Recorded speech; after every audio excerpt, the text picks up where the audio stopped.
Greetings, Indie Warriors. Welcome to I Dream of Indie. My name's Old Gamer Joe, bringing you another sword slashing review today as we look at Ganryu 2 on Steam PC.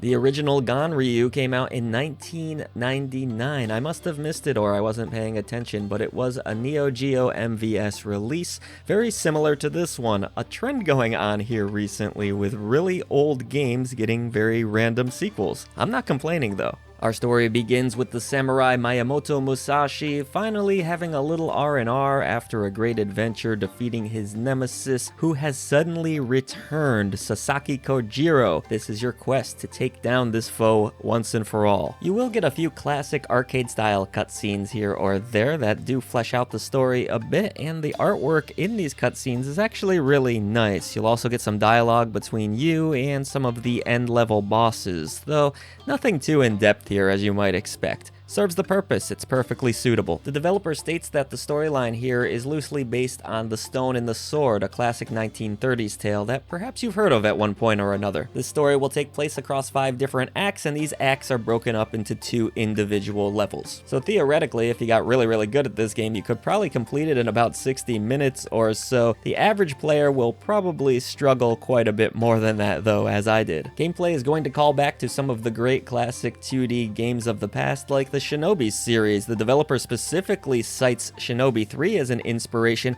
You'll also get a little bit of a Strider vibe from this one, but really, you can almost feel the DNA of any of the classic 2D side-scrolling action ninja games here, even a bit of Ninja Gaiden. I did find the core gameplay mechanics to be a little bit of a mixed bag, unfortunately. Some of the combat elements feel really great. I love dashing forward, bashing into enemies to loosen their grip on their defense, and then you could strike them down. You can throw ninja stars at enemies from a distance. You can actually double jump, but the wall jumping in this game, which does become crucial on certain levels, really feels kind of lousy, for lack of a better word. Enemies will be constantly attacking you from both sides, so you'll have to duck, crouch, or just run your way through them. That can be a lot of fun. My problem with some of the platforming, specifically that wall jumping, is that it felt very time sensitive and structured, but not in a good way, rather stiff. I feel like that could certainly be adjusted, as there are some wall jumps you need to make where there's also spikes on the wall that you need to avoid, and bumping into those spikes can just lead to a lot of frustration. You also don't necessarily have a ton of health in this game. You can collect health power-ups as you go, but in the early going, this can be a real struggle. One thing I did like though was the ability to use some supercharged attacks. You do have some spirit that you can gain off of enemies or collect by smashing boxes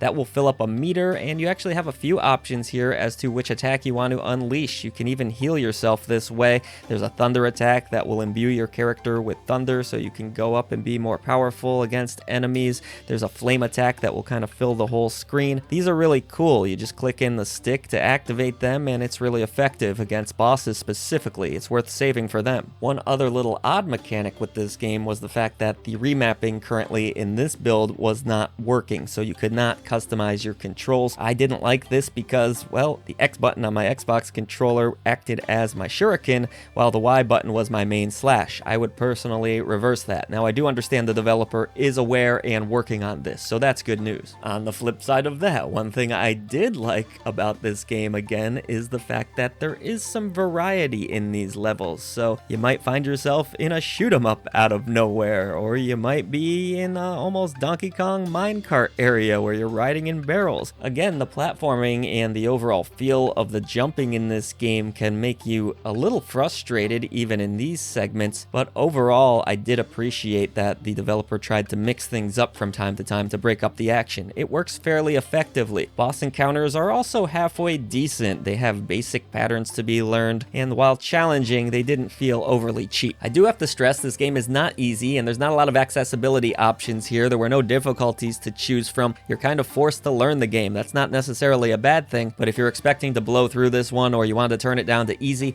you sadly can't do that. I do feel like it would have been a nice option for those of us that aren't fantastic at 2D action games to learn these levels through in easy mode, get used to them, get accustomed to the way this game feels. Obviously, this would have made the game extremely short, but I think it would have helped for people to get better at it. I think we'll all agree that Ganryu 2 is absolutely beautiful in motion though, with some gorgeous 2D pixel art, all of the enemy designs, while you do of course run into the same over and over again ad nauseum, look really great. I appreciate that there's a halfway decent enemy variety here. You might have some spear wielding enemies that have better defense. Like I mentioned, you have to bash into them. Some of the boss designs are really cool looking. Each level feels pretty unique from the last, and I can definitely appreciate that. A lot of love and care went into the backdrops, the foreground. It all looks fantastic. I also personally felt like the developer really nailed the sound design of this one. It sounds like a great classic arcade game should, with lots of crunchy noises when you destroy your enemies. The soundtrack itself, pretty impressive. It fits the time period that this game takes place in and has nice upbeat tempos. So I can't complain at all when it comes to visual and audio design of this game. It looks wonderful and it sounds great too. Where I can complain is just the mixed bag of gameplay here. Some of the combat is a lot of fun and quite satisfying.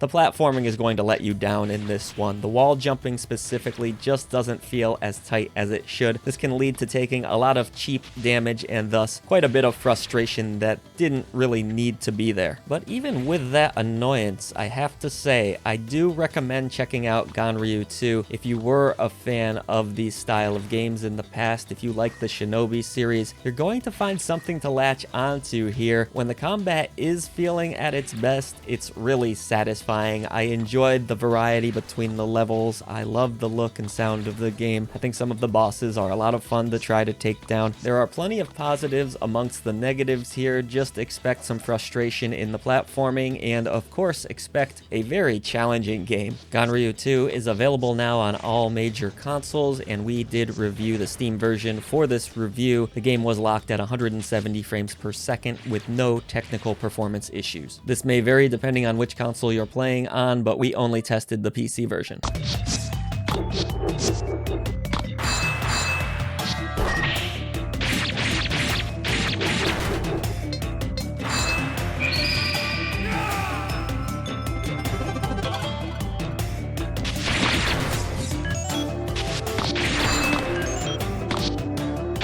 Thank you so much for supporting clickbait-free independent content here at I Dream of Indie. We would now like to take a moment to shout out our brave indie warriors that help to make this content possible and bring a voice to the voiceless ones in gaming. At the indie warrior level, we have Bill, Christian Cruz, Kevelo, Adriana Amato, CJR, PSC, Julian Colbus, Jesse, Ray Lynn, Marky Mint, Dave Hart, Peekaboo, Lex Noyle, Carmine Red, and King of the Hatch. At the indie legends tier, we have Jen Rose, Larkison, Mitchell Hall, Peach, Skepticism, C. Coyle, Nathan Moore, Chris Jackson, Mr. W, Blue Francis 14, Nabi Farinis, and Business Cody. Thank you so much for all that you do for independent developers, publishers, and for I Dream of Indie. Head on down to the description box below and help us stop this gaming echo chamber.